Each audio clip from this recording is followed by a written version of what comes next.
everybody. The final reading comes from a historian in the Texas Tech History Department. It comes from Sean Cunningham's book, American Politics in the Post-War Sun Belt. And the chapter that we're going to read will offer a few important pieces for this assignment. First, it offers an opportunity to talk about where conservatism becomes most popular early on, and that's the Sun Belt. The Sun Belt stretches from the Deep South through the Southwest, and it's probably not surprising that the Deep South becomes an important region for conservatism, but it might surprise you that Southern California is also one of the early epicenters of modern conservatism. So are places like Phoenix, Arizona. So one question we have is how place helps explain the rise of modern conservatism. Ask yourself, what is it about the Sun Belt as you're reading this that seems to lead people to conservatism? Second, in answering that question, we're again trying to help understand how big social and political change happens.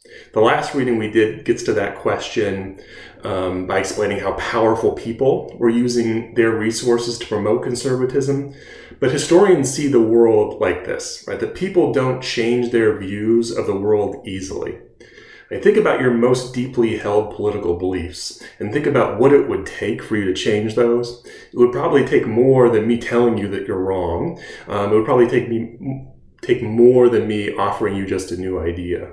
And so we often look for big changes in the way people live, or things that kind of like shake you up a little bit, that shake your worldview, that's big enough that can make you question those deeply held beliefs.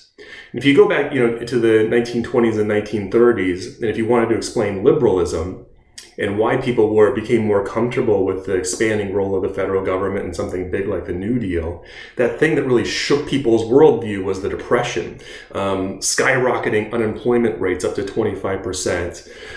Right, suddenly you have no money, there's no kind of system out there for you to be able to pay your rent or get food. Like those sorts of situations can kind of shake your worldview a little bit and kind of lead you to maybe believe something new. Other things, so big economic change, is one of the things that often create kind of an earthquake moment for people. War is another one. So you see anti-communism here and how the Cold War can kind of shake people. And it can also lead people who were maybe moderately conservative push them much farther to the right.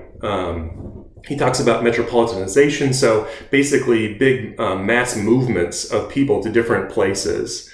And so here are these kind of big things that kind of change the way people live, that can shake people out of the way that they're thinking, and they're more kind of accepting of new ideas. They're more open, I should say, to new ideas.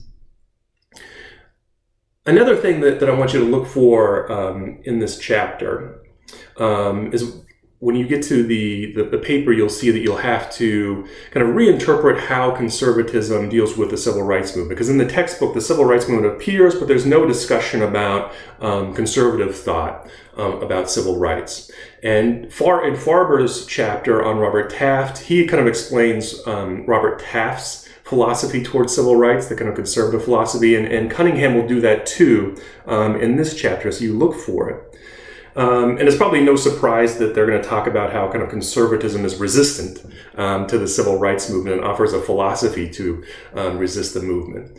But reading that, I don't want you to read that and think that, I'm giving you this and I'm trying to make you think that conservatism is the only political ideology that ever resisted ideas like equal rights, because of course that's not true. I also don't want you to believe that I'm kind of pushing you to think that the Republican Party is the only party that ever resisted civil rights. Of course, that's not true. To give you a little bit of background on this, because I didn't want to give you a reading exclusively about conservatism and civil rights, because next week we're going to take an entire week to talk about the civil rights movement, and the last week we talked specifically about race. So I wanted you to kind of focus in on some other issues. But to give you just a little bit of background about what's changing during this period that Cunningham and Farber are getting to when they talk about the civil rights movement, is that for really since the mid-19th century, the Democratic Party has been the party of racism, in part because the Deep South had been such a central component of the Democratic Party.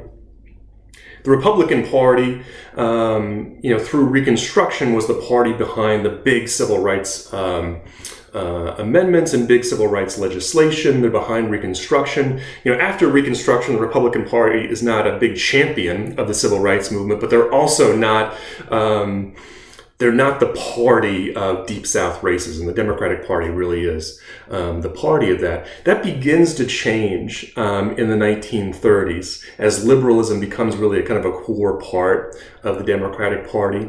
And equal opportunity is really kind of slow to develop. It's really kind of in the post-World War II period becomes a more important part of liberalism. But still, the Democratic Party allows the South to kind of stay in the Democratic Party. So at the very same time, this gets complicated, at the very same time that equal opportunity and civil rights movement is becoming a bigger part of liberalism, the Democratic Party are still willing to let the Deep South do what it wants to do and keep Jim Crow.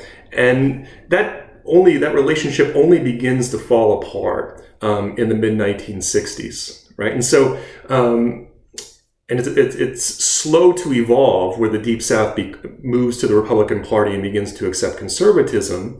But that change is happening in this period that you're going to write about. And so conservatism offers a political philosophy that begins to be a bit more attractive to people within the Deep South, especially if you think about things like the conservatives' promotion of things like state rights, individualism, fighting it back against federal power. Think about in terms of civil rights resistance, how important that would be given the Deep South's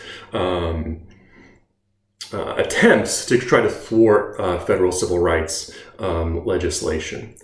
So all of those things are becoming a bit more attractive to the Deep South during this period, but the relationship between the Deep South and the Democratic Party is really slowly kind of falling apart, right? And so that's one of the things that Cunningham's writing about, and it's also one of the things that Farber writes about pretty briefly here.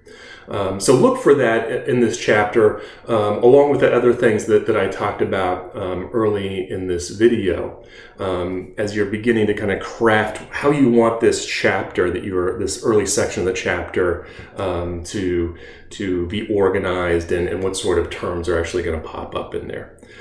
So again, if you have any questions about this, just email me. But if not, happy reading, and the paper directions are already up if you want to get started on those early.